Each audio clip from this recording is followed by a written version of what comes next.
Ladies and gentlemen, in this corner, the once and future champion of AI, IBM. You're watching Techstrong Gang.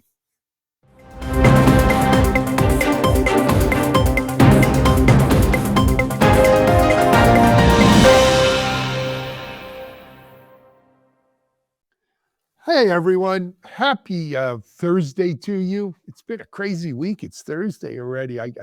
It's flying by. So much news, so much going on. The chaos just keeps spinning round and round. But we've got a lot to go over today. I teased it a little bit up front. Big news from IBM in the AI space, but I don't know how much of it is, well, there's a lot of it that's AI, but there's more to it than AI, but we're going to get into that. We've got Google, what's going on with them, and some things. And then interestingly, we found some people with a conscience in the Department of Government Efficiency. I thought they purged all those people. But anyway, let's first introduce our panel who's going to discuss these matters today. I'm going to start off out west with our Silicon Valley eye in the sky, John Swartz. John, how are you? I'm doing well. It's a crazy news cycle, as you just mentioned, Alan. So we're just trying to keep our head above water. All one. I think a lot of people are in that boat, John. Yep. Not just tech. Yes. Yep. Trying to keep your head above water. Moving from there, I guess we'll go down to Austin, Texas, where preparations are underway for South by Southwest, we hear. It's our own Ann Ahola Ward. Ann, good to have you. How's everything? Always a pleasure. It's wonderful. Beautiful sunny weather here. Couldn't be happier with that. And preparations are well underway for South by Southwest. You've been exercising your liver? It's going to be a good one. It's going to be a good Sorry? one? I said, have you been exercising your liver? I need to find another one. I need to get a donor probably by the end of the week, but it'll be a good time. Good for you. Moving up to Ohio, where she's back from her recent trip to New York. She's our editor for Techstrong AI, Gestalt IT, and more coming down the pike. Salagna Saha. Hi, Salagna. How are you? Hi, Alan. I'm good. Thank you. Good. It's great to have you. Thank you. Yeah. Okay. And then finally, the Dean of Harrison, our Chief Content Officer, Mike Vizard. How are you, Dean? Harrison is in Westchester County, otherwise known as the central of all things IBM, because, well, just about everybody here who's in tech seems to work for IBM. Yes, the old Armonk. Though Armonk isn't Westchester, is it? It's one county north, Putnam. But well, actually, Armonk is in Westchester. It's I forgot the other town they used to be where they had the big pyramid building that they abandoned a couple of years ago. Okay. I always thought it was Putnam, but yeah. I mean, certainly. I mean, look, down here in Boca is a big IBM town too, right? They have a huge office and presence in Austin as well. Yeah. And San Jose, California. They had the Cottle Road labs where my dad worked for 20 years. Yeah. I mean, they're IBM. They're everywhere. Yeah. They were. For more than 100 years. But some big news out of IBM. Mike, why don't you kick us off with this? All right, let's jump in here. IBM bought DataStax, which originally cut its name on this open source Cassandra NoSQL database. It was more of a higher performance database than your average document database, and it got a solid following. And then DataStax extended its reach into vectors and their ability to use that as a foundation for training models. And then they also built a more elegant alternative to LangChain, which you can use for training the models. And it's one of the LangChain being widely used open source tool, but it's a little cumbersome. So DataStax has this alternative. John, you wrote this story, but what are they saying in the Valley about all this? Because, here at one point, IBM was supposed to be, the next overlord at Watson and Jeopardy. And then suddenly they were chasing everybody. I think the same applies to Silicon Valley. They're almost, I hate to say this, given the presence that I just mentioned that they had in San Jose for so long, they were the tech company here. They're an afterthought in the valley. They're rarely talked about. They have a presence, but it's tucked up in the hills in northern San Jose. Um, in a sense, when we talk about the AI race, IBM is rarely mentioned here, and the only reference is to Watson, and that's from years ago. So this idea that IBM is acquiring data stacks is interesting. I mean, it's a move by IBM to kind of turbocharge its Watson X portfolio and kind of make the use of generative AI within enterprises kind of accelerate that. Um, it's important. It's just, Mike, it's here. It's so interesting the way things develop here. And this is not so much about IBM, but about just the perception of companies here.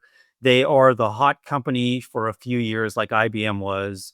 Then Microsoft was the anti-IBM, and then Google became the anti-Microsoft.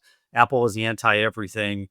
They have their runs, and I would even venture to say that a company like IBM is starting to get a little long in the tooth. Excuse me, a company like Apple is starting to get long in the tooth and being considered kind of an older fuddy-duddy type of company versus the upstarts.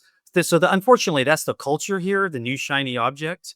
So the announcement by IBM is interesting. It will have an impact, I would assume, among some of the customers that already use data stacks and financial services. But for the most part, it's kind of under the radar. I mean, it's a data grab, right? I mean, it's the AI gold rush for data. I have nothing but good things to say about IBM because they were very good to me. I was in their futurist program for a very long time. They flew me around the world to just try products and tweet about it. It was really fun.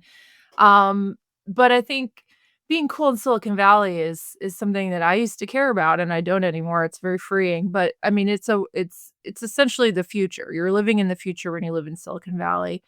And that means a lot of sacrifice to your day-to-day life. It also means that you're a startup or you're nothing. And so I don't think that that's really necessarily a gauge of success. IBM has had the staying power uh, beyond any other tech company. And this just shows you how they plan to continue to evolve and thrive. The one thing I was going to mention too is the idea that Silicon Valley reminds me. You sparked this, man, of Hollywood.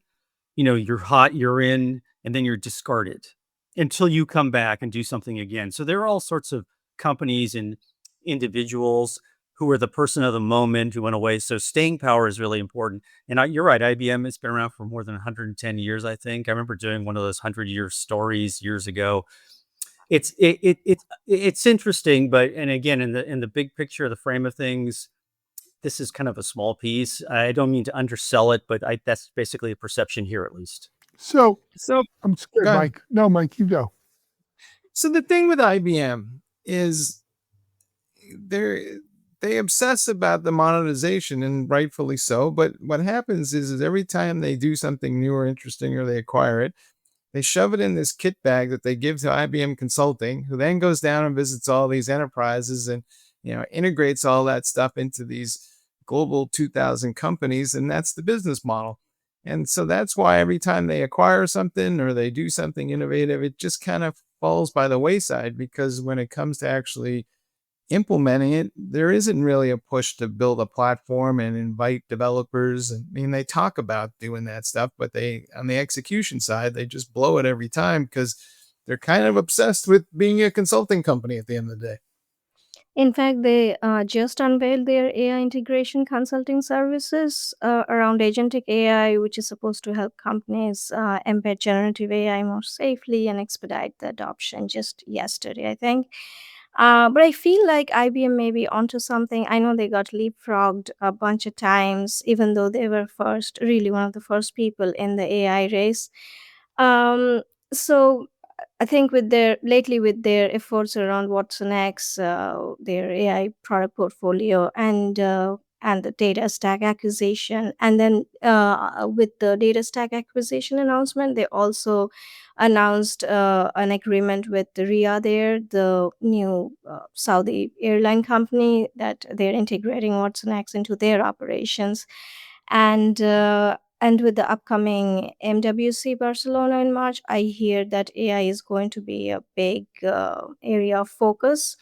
So IBM claims that their AI journey started back in, in the 1950s when they programmed the 704 mainframe computer with to play chess and whatever. But really, and with IBM, I feel like that this company has touched literally every milestone technology in the tech space for over 100 years, like punch cards, PCs, mainframe, and I feel like they're more gearing up for the AI revolution than before. And like all big companies in that have skin in the game, the vision is to embed AI across the board, which may not necessarily be like the most distinctive strategy, but I feel like that they have done a few things lately which shows that they are sort of going to be a part of the decidedly be a part of the AI race. I mean, we saw at Hot Chips last year they announced that they were turbocharging the next generation of Z mainframe with the Telum 2 processor and the Spry accelerators. And those chips are coming out this year, hopefully. Yeah, so it appears that they are vying for the top, not the top spot maybe, but at least be shoulder to shoulder with the big companies that are in the AI race. So let me weigh in here. It is interesting, John, public perception, and not just Silicon Valley public perception, but broader public perception. Let's compare three companies. You've got IBM, which, as you said, is about 110 years old. You have Microsoft recently celebrated its 50th birthday. Apple is about the same, isn't? 50. Yeah. 50 in April. Yep, Apple's also 50. And let me just Or throw so. another one in for grins and giggles. Google. Right? Google's probably about 2002, 2003, 2001, something like that. So let's say 25 years, half the age of the other two. Perception. Google is still perceived as an 800-pound gorilla controlling the markets it plays in and as an innovator. Apple is having an innovation problem, an innovation dilemma right now where the market is saying, where's the innovation? We haven't really seen innovation since Steve Jobs passed away. Microsoft, say what you want, but Satya Nadella has re-energized that company, and they are perceived. They were out in front with OpenAI. That investment was probably the best $10 billion they ever put in. And they're second in cloud and all of these things. So even though they're 50 years old, they've reinvented themselves a little bit. IBM, as Solagna says, punch cards, the birth of the PC. The first time we started thinking of AI was Watson and the chess game and all of these things. They have 100-year history of leading innovation. The Power PC chip, they don't get enough credit for that. When we look at what ARM is today and all of that, look what they did for those chips, the non-Intel chips. Mid-range computers, mini computers. So many innovations that come out of there. Exotic materials, quantum computing, they're still a leader there. But the MO is they're first with these things. They're out ahead because they do plow money into R&D and give them credit. And they do buy and acquire a lot of companies. Give them credit. But somewhere along the way, as Mike says, those accomplishments go out of the hype cycle, not necessarily into the trough of disillusionment, but they level out and you don't see them. And part of it is because they're not necessarily, like Broadcom does this too, they're not necessarily looking for new customers. They just want to go deeper into the customers they already have. And so the customers they already have say, Hey, do you have the IBM AI built into your stuff? Yeah, I think so. My IBM guy put it in or whatever, or, they talked about it. So kudos to IBM for being able to kind of surf that wave all of these years. But I think the key to their success is not necessarily surfing the fastest, the highest, or the hardest. It's staying right in the in the top right quadrant of the pack, but not necessarily in the lead. Now, I do want to talk a second about data stacks though, because I'm a startup guy. And let's give a big shout out to the data stacks people. You want to talk about pivoting and reinventing yourself, right? These were a big data company with Cassandra, right? NoSQL database. Jumped on the vector database bandwagon early on when, companies frankly like Mongo that had a vector database solution didn't realize what to do with it. And they went that route with the vector database and then took it the next step. And now they're being sold here as an AI company.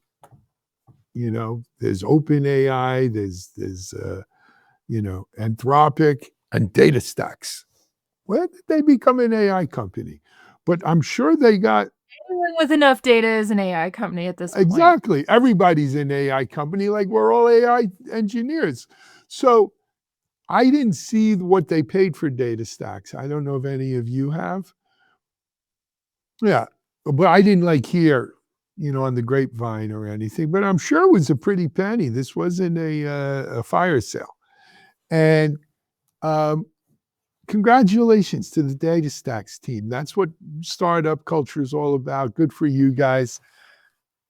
Now we'll see what happens to them as part of Big Blue. So the one thing I would add to all that, and I remember having this conversation with IBM marketers, and I was like, why don't you market these platforms and these technologies? And they explained it this way. They said, fundamentally, we're marketing IBM people and expertise, and all the other things are enablers for that. And so, but they lead with all, if you're here in New York, you can't go anywhere without running into an IBM ad, but they're all the same. They're all about, somebody at IBM has some expertise that you need. But I wonder how much Kyndryl's changed that. I was going to mention. Can I mention something that happened with Jeannie Remedi? Jeannie Remedi. Just to give you an insight behind the curtains, when this company IBM was doing interesting things, as Mike said, they're almost treated like a consulting company out here. And again, maybe it's because they're an East Coast based company that seems to have some sort of humility, which is lacking out here.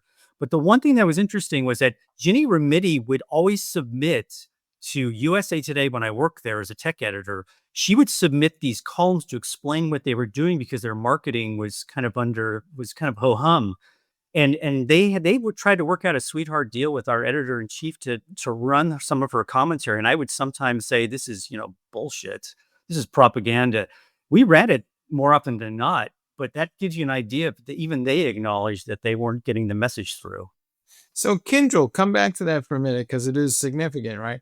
So when they spun out Kyndryl, they really put all their tech support, managed services stuff in there, but they kept IBM Consulting with the main company, which allegedly is a quote unquote software company these days because it has higher valuations. But, point of fact is the route to market is still through those consultants.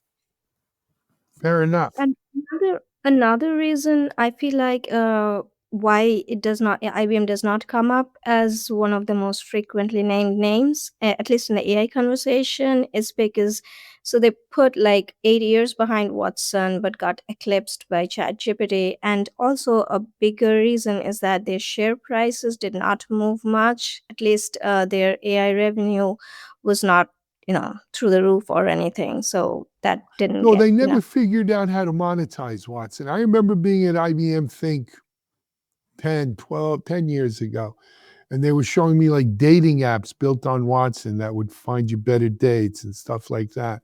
But they did it. They were out there and they kind of missed that one. But hey, one last thing on that. You know who else we talk about a lot less these days? who? Red Hat. Red Hat who? Red Hat who? They've been Borg. Mhm. We will be assimilated. They've been assimilated. They're now red hats who wear red ties with blue suits. Isn't that the uniform? Anyway, hey, let's take a break. We're going to come back, and you know what? Google's done us wrong. I'm speaking on behalf of all publishers now. You're watching Techstrong Gang. Discover Techstrong Group, the epicenter of tech innovation. We're your go-to for reaching IT leaders and practitioners worldwide. Our secret? Impactful content that sparks awareness, engagement, and top-quality leads. With us, you'll access editorial websites, streaming videos, virtual events, custom content, analyst research, and more. Join our satisfied clients. Let's revolutionize your tech journey. Contact us today and tell your story to the world in the most powerful way with Techstrong Group.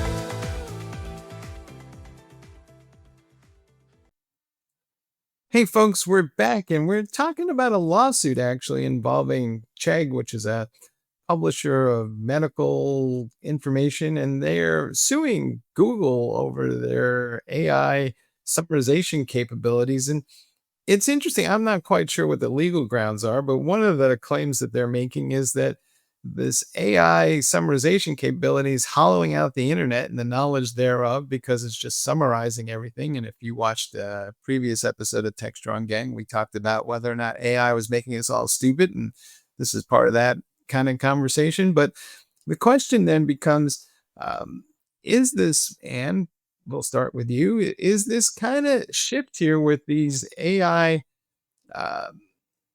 summarizations going to ultimately wind up killing all the companies that create the content, and then therefore we won't have anything on the internet that's worth looking at anyway? So, Well, great question. I would argue that content creators were already under siege. Monetizing based purely on traffic has been a business model that's been failing for some time. I mean, you remember when people used to make money from ads from banners, banner traffic, skyscraper ads? That's been leveled out. Um, I think it's interesting because to me as an SEO, keep in mind this is what I do all day every day. It's not really that different from Google Answers. Google Answers, where it asks a question and it answers it. This is sort of just a rehashing of that.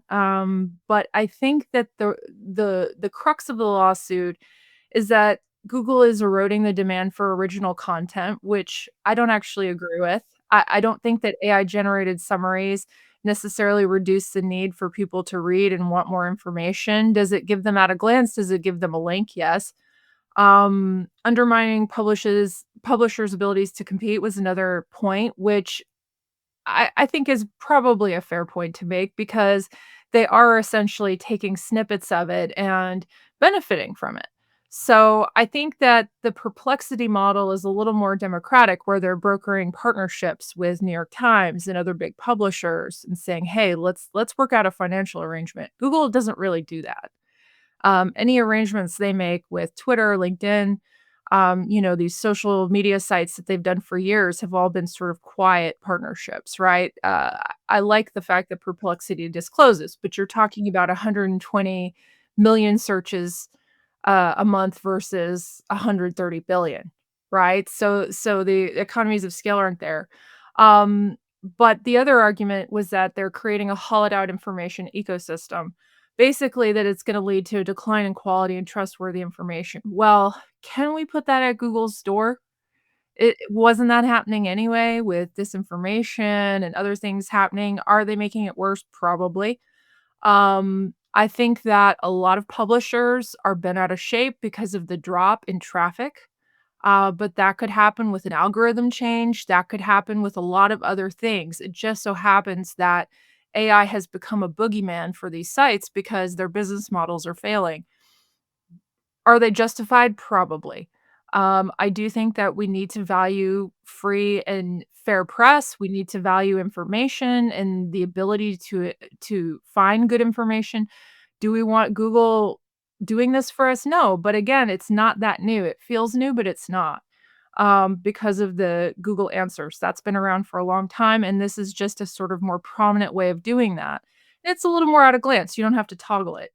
Um, But I AI don't think searches, anybody knew where Google Answers was, so that's yeah, Google Answers are where you see it, it's a question and then you click. Yeah, so 30 to 50% of searches at this point in time, and it varies based on the study you read, 30 to 50% have AI overviews. So this isn't even rolled out to all searches. So we have to think about what is the impact going to be once that full rollout happens. And they're adding countries every month. So what is that going to do globally to information? I don't know, but it's something that's being very closely watched and studied. And I don't think this is the last lawsuit we're going to see. I think we're going to see even more of these because it's essentially taking and co-opting information that is not theirs and presenting it as theirs is essentially, I think, really, really not untrue. I think that they were fair in stating that. So let's cut the crap. This isn't about AI per se.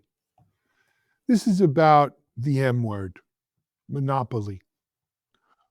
Google has a stranglehold on people searching for information on the internet.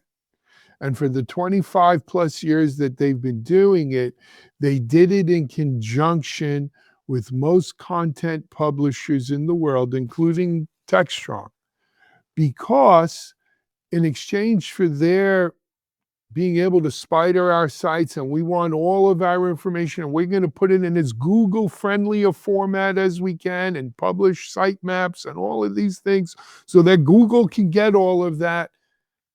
The quid pro quo there was then when people search certain terms that are germane to us, our sites would rank or would show up, hopefully in the top 3, if not the first page, and people would come to these sites to consume that content and get that information. They didn't get the information per se at Google. They found out where to get the information from Google. And so companies, publishers like a Techstrong and similar were getting 75, 80, 85% of their traffic from what we called organic search, Google search, because they represent 98% of the 99% of the market. Now, starting with Google Answers, which was clunky and not as elegant maybe as the AI stuff is now, Gemini, Google made a concerted effort to say, we don't want to lose that traffic. We don't want to send that traffic to other people's sites. We want to keep that traffic here so we could serve them ads, so we could gather more information about them, so we can do what we do to monetize these things, right? And this didn't start with AI, and you're right. We've seen a steady erosion of traffic from organic search for a couple of years now. But the quid pro quo is still there. Well, if you're not going to send me traffic, don't use my information. Because you are now monetizing my information without my permission. And the same way we're mad at OpenAI and we laugh at OpenAI talking about DeepSeek using OpenAI's information when OpenAI didn't pay for that information either. Well, I got news for you. Google didn't either. I would say Gen Z, millennials, they're less interested in using Google search. You're right. TikTok and the under 30, Instagram. Yep. yeah, the under 30 crowd is more statistically likely to search TikTok for local search than Google, and that's because that experience is better. So the empire is crumbling a little bit, and this may be a move to counteract that. But they're still the giant. I mean, they're still the one. This book I wrote about SEO for O'Reilly is still, I mean, I say in the beginning, I hope it's not always about Google. And that was 2017. And yet here we are still talking about Google. So every action has an opposite reaction, and everybody who creates content is going to start putting up registration walls and putting up stuff to prevent you from getting to that content without actually going through them to get to it. And that's just going to be the natural order of things, because to Alan's point, the quid pro quo is gone. So no quid, the pro is going to go somewhere else. If you're making money from your content, it is generally going to be from something other than just directly people viewing said content. It's going to be you talking about it on Instagram. It's going to be you using affiliate links as an influencer. If you're a a rogue person like me, I have a business, right? I have an agency that I sell my services, right? So I'm not monetizing directly from content I put out there. I So don't know that if that model. makes you rogue, Ann. That's a harsh word. Well, I've worked for myself for 15 years, so I guess that's pretty rogue. But the point is that making money from just putting out good content as an individual, as a small outfit, there's some concession you have to give. You have to do conferences. You have to, just making it on its own is not something that has been viable for a minute. And we can blame Google for that, I think, to a large extent, but um, I don't know. Can we put all of this at their door? I don't know.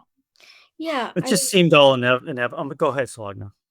Yeah, I was saying that it's really not new because every time Google changes its algorithm, sites get pushed to the back pages, some even get de-indexed, and then there's this obvious drop in engagement and traffic. But what I think is really hurting some of these publishing companies is the fact that with the AI overview, so the key purpose of AI overview is to provide quick answers and save users browsing time. And so that way users would just simply read, like, browse through whatever the AI summaries are, and probably would not go to the page that actually has the original information. But to make matters worse, these answers are unverified and often inaccurate. We all remember the glue on pizza and Rockaday keeps a doctor away answers from last year. And yes, Google has done a series of changes, and to be fair, Google AI alone is not jank. ChatGPT wasn't that great either early on.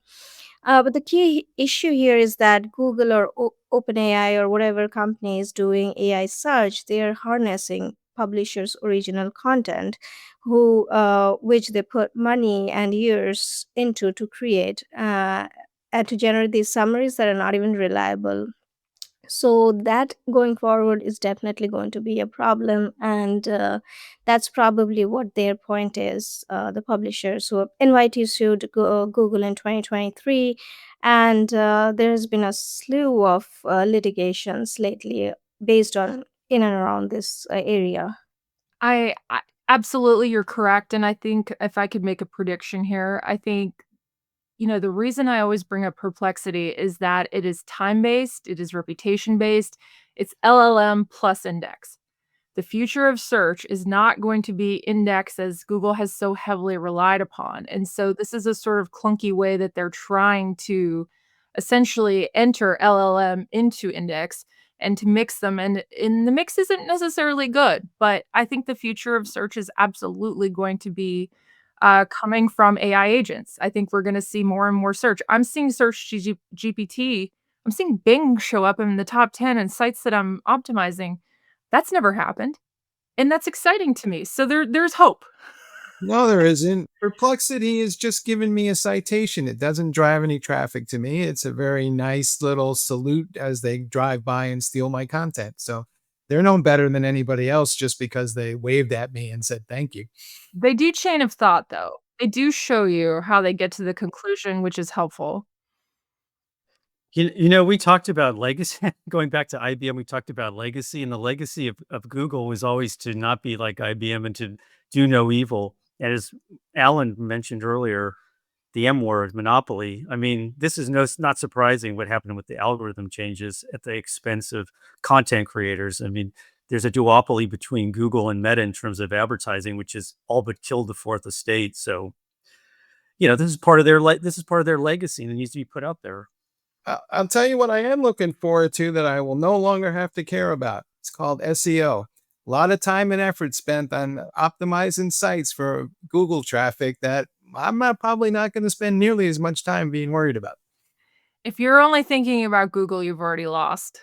Search is everywhere. Search is in everything we do, on every platform we use. Spoken like a true SEO rogue warrior. Rogue Warrior SEO 1. Battlefield.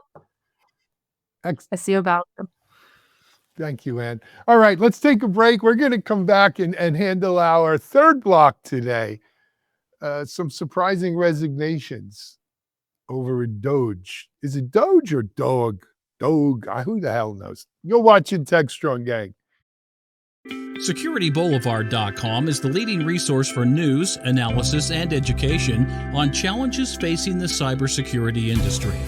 SecurityBoulevard.com covers all aspects of cybersecurity, including data security, DevSecOps, cloud security, application security, network security, security threats, and more. SecurityBoulevard.com has the largest selection of security content, featuring breaking news, blog posts, podcasts, and more. Visit www.securityboulevard.com to learn more. SecurityBoulevard.com, home of Security Bloggers Network. Hey folks, we're back, and as Alan alluded to, there are some conscientious objectors have emerged at Doge, which I'm kind of surprised about. I thought they'd all been weeded out, but a couple of federal employees with technical expertise basically put out a joint letter saying that they would no longer, quote unquote, participate in the dismantling of democracy and its services. Alan, I know we've talked about this subject in the past, but is this going to be a larger trend? Will other government agent employees kind of stand up and say, you know what, we're not doing this either, and maybe we're on the verge of something that feels like a general strike? I don't know. Viva la France. So, first of all, I thought they checked that you can only have a black heart if you worked at Doge. You couldn't have a conscience. I guess not. They must have inherited some legacy, folks. They did. These people were already there as USDS employees. And they had come from Amazon and Google. So I just can I just put that out there, because these people were actually trying to do their job, and they basically felt like they were forced out. Yeah, I mean, look, we see what's going on here, guys, right? You don't use a blunt instrument where you need a scalpel. And so when you do things like that, the results are what the results are going to be here. And I do think it's only a matter of time. I was reading an article today, the governorship in Virginia is up for election this year in November, right? A lot of federal folks down in Virginia losing their jobs and feeling this pain. Not that the governor of Virginia has done such a great job. What's his name? Len Youngkin or whatever. I think we are going to start seeing the manifestations of this chaos, of this dismantling of America, right? We're going to start seeing when people start voting. Yeah. I would say that to give credit on the other side of that governor conversation, the governor of New York said she's excited that there's a bigger pool of talent to hire from, and she's inviting all those Doge people and laid off government workers to apply for jobs in the state of New York. Yeah, these were engineers, data scientists, product managers, designers. They're talented people. And they got thrown under the aegis of Musk, who, is the worst boss ever. So more power to them. They also were reacting to layoffs of their peers. There were 40 layoffs just before that. And plus, these individuals were being questioned about their political loyalties as part of their job, which is just absolutely absurd. But then again, we're used to this now. It's almost McCarthy-esque, isn't it? So in a lot of ways, though, this kind of resembles how layoffs often get handled in private companies, right?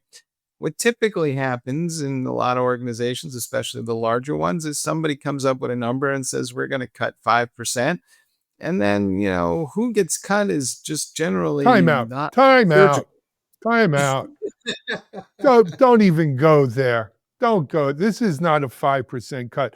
These are people doing searches, looking for things like diversity or inclusion. And if it has that word in it, they cut you out, whether it's 2%, 5%, or 50%. Has nothing to do with that. This is a political hit list kind of campaign here, right?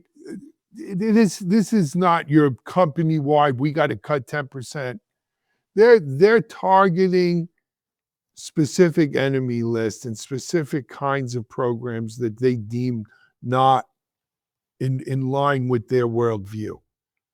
Let's not give them the dignity of comparing it to something like that. This is a hack with a machete, right? Yep.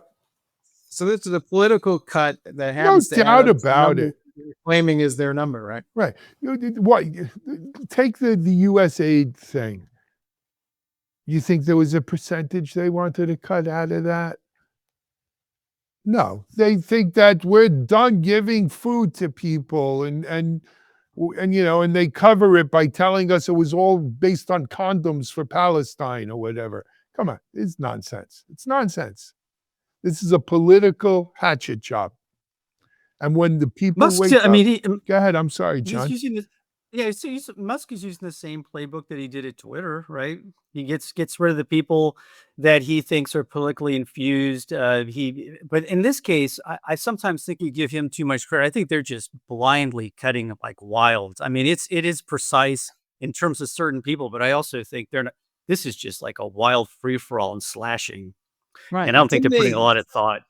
I forgot what agency it is, but they cut him one week and had to hire him back the next week because they figured. No, there was nothing important. It was just the nuclear engineers. No big deal. I mean, they got so drunk with power that they've cut so many people that they realize, oh, wait a second, we can't run that operation now. And then you're seeing this in these town hall meetings. It's just incredible pushback because services are being denied. But I mean, this is part and parcel of their crazy plan. And then they're not complying. The courts are saying, no, you have to do these things, and they're not doing it. Look. I mean, there's 14 states pushing legislation to stop Elon and what he's doing. I don't know how successful they will be, but I expect after an attack, there will be a counterattack. This is America. We're not going to take this lying down. We're going to fight for what we believe in. And yes, it's gross. And yes, it's undignified, but it's also part of the democratic process. And I think democracy is going to see the greatest test it's seen, since its inception. I really do. And I'm ready to fight for what I believe in. I'm not going to just sit and read news and get mad. I'm going to do something about it. I'm going to lobby. I'm going to maybe even go to a demonstration. I don't know. I'm kind of scared of public anything. So I was in New York. I was in New York. I'm going to do what I can do. Yeah, no, I was in New York this week and down Broadway, and it was freezing out. But down Broadway came a demonstration of hundreds of people chanting, hey, hey, ho, ho, Eric Adams must go, right? And stop the immigration. And because what happened there was a travesty. I've had friends reach out to me and say, hey, on Techstrong Gang, should we talk about politics or politically charged subjects? And I think we have a duty, and to your point, we have a duty to. Because history shows us, if you sit back quietly and, as you say, read the news, you're a collaborator. At Nuremberg, the I was following orders defense didn't hold water. I'm not saying these are Nazis, so we're not going there right now yet. But you can't sit by quietly. If you are a patriot, you have a duty to speak up for what you believe in. John? Oh, I don't think we have a choice, actually, because the people that we cover are part of this movement.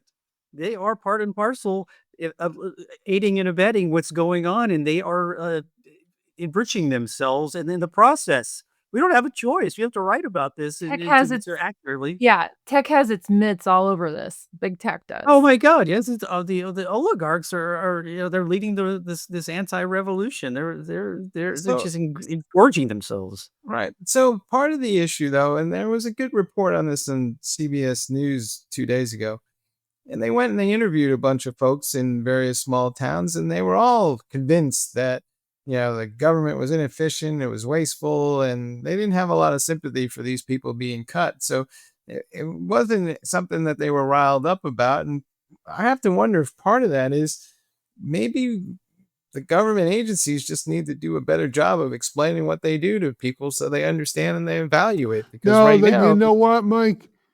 This is the opposite of NIMBYs. until it's in their backyard, they don't give a crap. But when their daughter gets laid off, or their son all of a sudden can't go to school, or their milk goes bad, or their farms go bad in the field, then all of a sudden stuff hits the fan. And what the heck's going on? Right? That's the nature of the beast. Until it hits home, it's always good to point to the next guy. Oh, yeah, those people are inefficient. Is government inefficient? Yeah. Is it almost by design? Yes.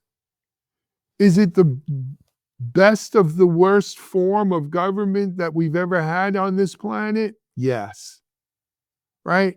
And so, if you're okay throwing babies out with bathwater, go ahead. Right? But that's what's going on here. So, and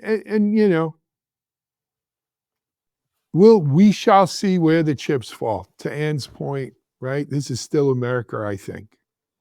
And I think, We still have democracy. We still have yeah. checks and balances. And those It does not people in change who those, we I are. don't care what map they show you, all of those people in those little towns don't equal all those people in cities and suburbs and so forth, where most of 80% of our population lives.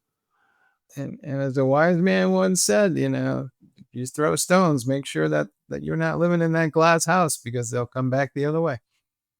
I have to think about what my late father used to always say in these situations. Pigs get fat, hogs get slaughtered. Yeah. Yes. All right. But hey, more power to those conscientious folks who showed they do have a conscience and a heart and stood up for what's right. So we need more of that in America. Guys, if that's it, I think we're going to call a wrap on this version of the Techstrong Gang. I can't wait to see what we talk about tomorrow. It's Friday. And Salagna, John, Mike, thanks for joining me. I'm Alan Schimmel. You've just watched Techstrong Gang. Stay tuned. We have a full Techstrong TV schedule for you coming right up. Till then, we're out.